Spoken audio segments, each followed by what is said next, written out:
Hi everyone, welcome back to this episode. Zanathan here. Wanted to talk about Neon Genesis Evangelion.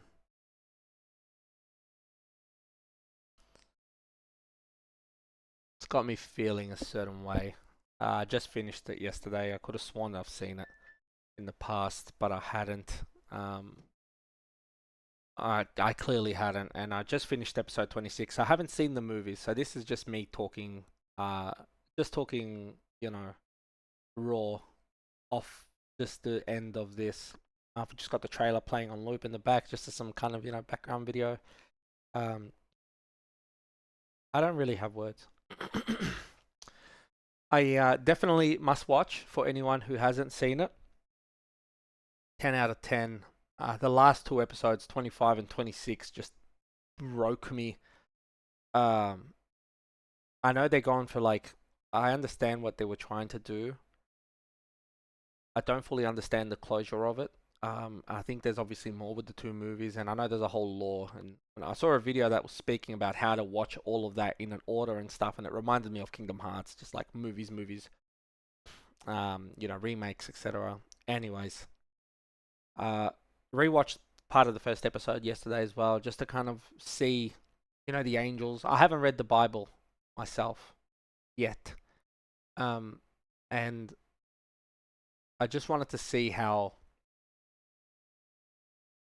I felt about the first episode, after having watched the series. And yeah, the angel at the start is kind of like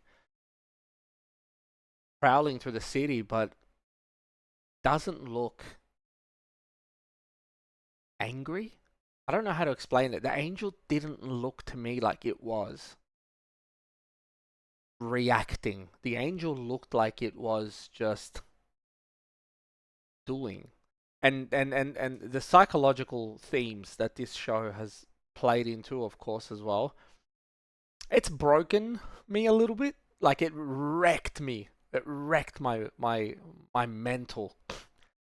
And for a show from like 1995, 1996, like I'm gonna become an advocate, obviously, because it's amazing. But it wrecked me. Like it just goes so deep into people and discipline and beliefs, understandings, the use of technology, supercomputers, the Bible and divinity. There's a lot of those background themes that are kind of really playing out here. And obviously, I had a quick chat with ChatGPT about Genesis and the book of Genesis. And, if what ChatGPT said is true, then the book of Genesis being, the story of how the world kind of set out and came out to be. Um, I don't know. I asked ChatGPT if there's ever been any angels that are bad or anything like that. Um, and because technically these people in this show are like stuck trying to survive. Um, trying to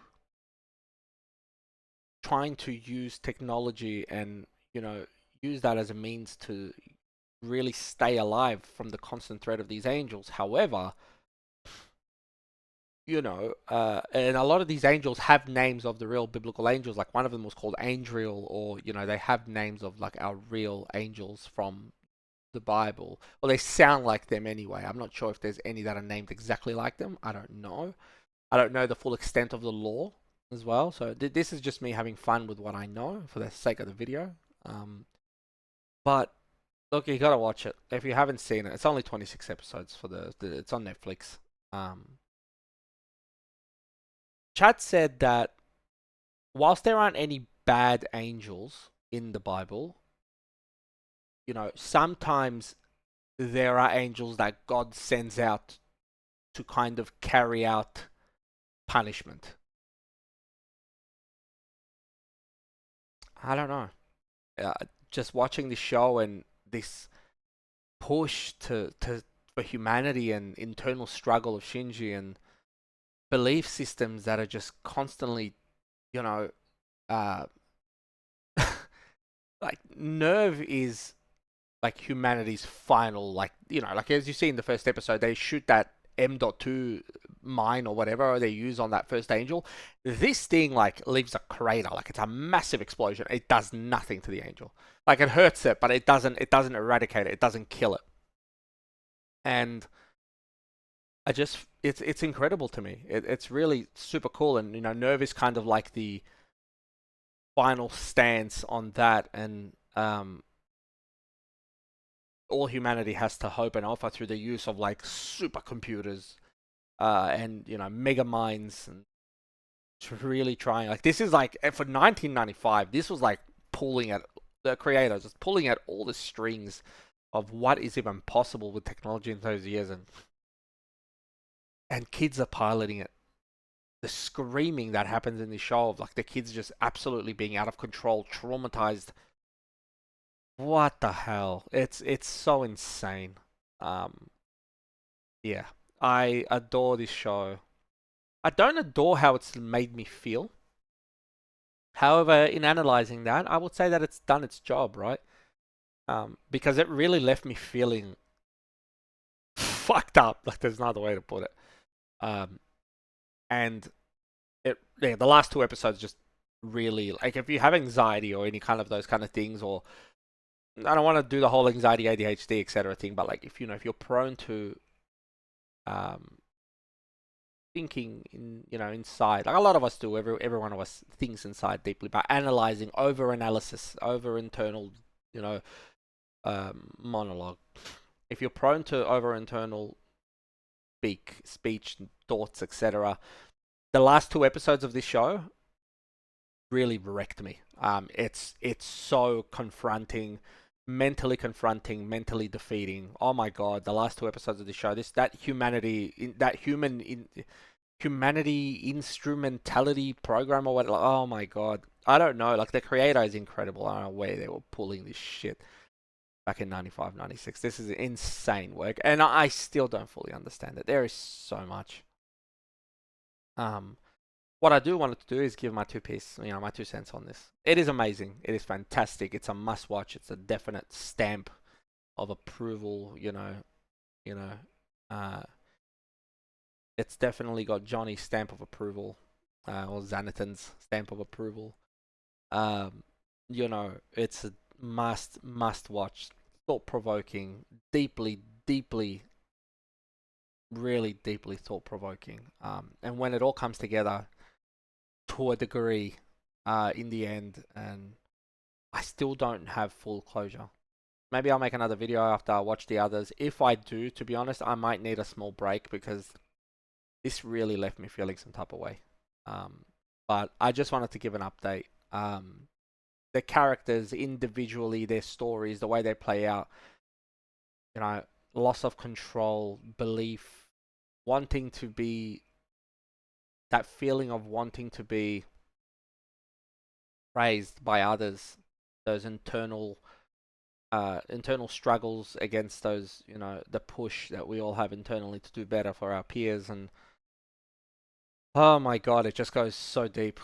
And obviously, there's control versus will versus freedom, and those three factors, and mentally anyway, or how you perceive the world and everything around that. And the end just broke me. I have no other way to put it, honestly. The end just broke my brain. And I'm still recovering, so I'm gonna have some time probably. I don't know if I'm gonna go and watch the movie straight away. I might not. I just wanted to put this out there. If you haven't seen it, put the time in. This one is definitely a masterpiece, and we all know it. As they say, it's a classic of the 90s. Aesthetically, it's a dream. It's, oh my god, just to watch aesthetically. It's the animation back then. It's so good. I absolutely adore it. Xanathan's stamp of approval. Neon Genesis is a masterpiece. So yeah, that's my hot take. Haven't read Jujutsu Kaisen in a while. I took a small break from that. I'm up to date on One Piece. We've got the whole rocks stuff happening right now over at God Valley in One Piece. That's all popping off, and yeah, God Valley is popping off right now. So that's all happening, and I don't know if I might make videos moving forward about One Piece. I might not. No pressure on myself. This is just fun. If you've still watching, Thank you so much. Um, Hopefully my voice in the video is still moving to my video because sometimes they kind of desynchronize.